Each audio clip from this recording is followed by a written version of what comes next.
BRS భూరాక్షసుల సమితి 10 ఏళ్ల పాలనలో కనిపించిన జాగలన్నీ కబ్జా పెట్టారు. బండి సంజయ్ కమిషన్లను దండుకొని కేంద్ర నిధులను మళ్లించారు. ఎవరి పొట్ట కొట్టాలి, ఎట్లా పైసలు సంపాదించాలి అన్న దానిపైన బీఆర్ఎస్ నేతల ధ్యాస. వాళ్ళను మళ్ళా గెలిపిస్తే ప్రజల ఇండ్లను కూడా కబ్జా పెడతారు. కాంగ్రెస్ దొంగ హామీలతో జనాలను మోసం చేసిందని ఫైర్. ఇప్పుడు మీరు చెప్పిన అన్ని నిజమే బండి సంజయ్ అన్న.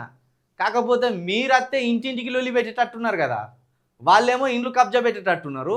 మీరు ఇంటింటికి పంచాయతీ రాజేసేటట్టు మీరు కనబడతాను. ఎందుకంటే మీరంతా ముస్లింలు, హిందువులు, క్రిస్టియన్ల లొల్లి.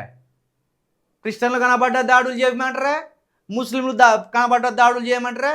సరే హిందువులన్నా అందరు కలిసి ఉంటారా అంటే మళ్ళీ హిందువులలో కూడా కులాల పంచాయతీ ఉండనే ఉండే. నీ వర్ణ ధర్మం ప్రకారం మళ్ళీ ఎస్సీల మీద, ఎస్టీల మీద, బీసీల మీద అగ్రవర్ణ హిందువులను దాడి చేస్తా అండి. కాబట్టి వాళ్ళేమో వస్తేనేమో ఇండ్లు కబ్జా పెడతారు, మీరు వస్తేనేమో ఇండ్లలోనే లొల్లిలు పెడతారు.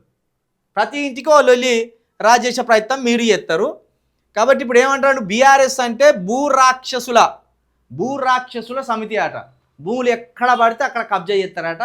భూములు కనిపిస్తే పాపం అట హరీష్ రావు పేరు మీదనో, కేటీఆర్ పేరు మీదనో, కేసీఆర్ పేరు మీదనో, వాళ్ళ బినామీల పేరు మీదనో రాసి భూములను కబ్జా పెడతారు అనేది బండి సంజయ్ గారు చెప్తున్నారు.